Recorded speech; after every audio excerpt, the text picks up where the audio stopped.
పవిత్రమైన తిరుమల కొండను గత ప్రభుత్వంలో వైకాపా నాయకులు తిరుమల ప్రతిష్టను దిగజార్చే విధంగా వ్యవహరించి నేడు నీతులు మాట్లాడడం చూస్తే దెయ్యాలు వేదాలు వల్లిస్తున్నట్లు ఉందని బ్రాహ్మణ సాధికారి సమితి తెలుగుదేశం పార్టీ కాకినాడ జిల్లా కన్వీనర్, రాష్ట్ర బ్రాహ్మణ సంఘం జిల్లా కన్వీనర్ హోతా రవి విమర్శించారు. కాకినాడలో ఆయన మీడియాతో మాట్లాడుతూ టీటీడీ మాజీ చైర్మన్ కరుణాకర్ రెడ్డి చేసిన వ్యాఖ్యలను ఆయన తీవ్రంగా ఖండించారు.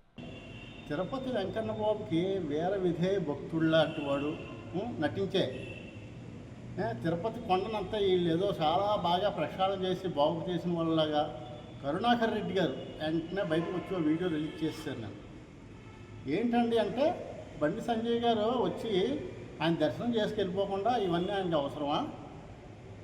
కొండ మీద 22 మందే కదా ఉన్నారు అన్ని మతస్థులు, అంతకంటే ఎక్కువ లేరు కదా. ఇలాంటి బుకాయింపు మాటలు. అసలు గతంలో కరుణాకర్ రెడ్డి గారు మిమ్మల్ని ఒకటి ప్రశ్న, 100 ఉంటాయి, అందులో మచ్చుక్కి కొన్ని. గతంలో మీరు తిరుపతి కొండ మీద అంతా మా వాళ్ళే ఎక్కువ ఉన్నారు, 100 కొలిది ఉన్నారు మా వాళ్ళు అన్నారు, మర్చిపోయారా? ఇదివరలో ఒకసారి తిరుపతి వెంకన్న బాబు దేవుడు కాదు ఒక రాయి అన్నారు, మర్చిపోయారా? లేని పింక్ డైమండ్ని ఉంది అని చెప్పి రమణ దీక్షితుల గారి చేత భయపెట్టించి ఆయన చేత అబద్ధం చెప్పించారు. అది నిజం కాదా? ఎంతోమంది వేద పండితుల్ని భయభ్రాంతులు గురి చేసి కొండ దిగి వెళ్ళిపోయేలా చేశారు. అన్య మతస్థులను ప్రోత్సహించి మీరు మత ప్రచారం చేసింది నిజం కాదా? ఇన్ని తప్పులు మీ కింద పెట్టుకొని ఇప్పుడు అన్య మతస్థులు ఉన్నారని బండి సంజయ్ గారు మా కూటమి నాయకులు చెప్తే మీకు ఉలికేంటండి మధ్యలో? మీరెందుకు ప్రధానంగా వచ్చేసారు పరిగెట్టుకుని? మీరు మీ తర్వాత సుబ్బారెడ్డి గారు వెళ్ళినప్పుడు కొండ మీద అన్యాయం జరగలేదా? నా మట్టుకు నేను కొండ మీదకి వెళ్తే మీ ప్రభుత్వ అధికారులు ఉండగా టిఫిన్ చేద్దామంటే క్యాష్, ఆన్లైన్ పేమెంట్ లేదు. క్యాష్ దేనికి పెడతారు మీరు? డబ్బులు దోచుకోవడానికి. 30 రూపాయలు అంతమంది ప్లేట్ ఇడ్లీ 60 రూపాయలు చేశారు మీరు. మీ యొక్క వెలగబెట్టిన కార్యక్రమాలు ఇలాంటివి చైర్మన్లుగా మీ ప్రభుత్వంలో.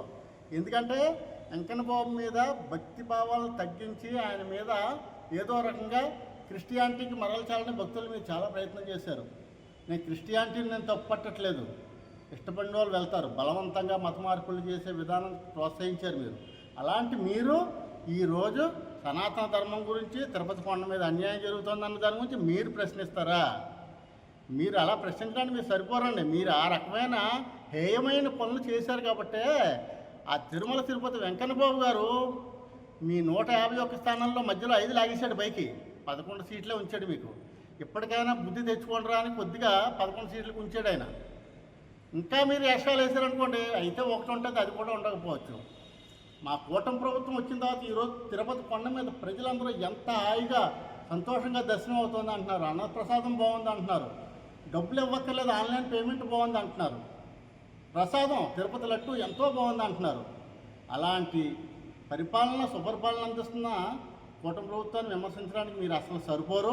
మీరు మాట్లాడకండి. మీరు అలా మాట్లాడుతుంటే దెయ్యం వచ్చి అందరి చెవుల్లోనూ వేదాలు చెప్తున్నట్లుగా ఉంది.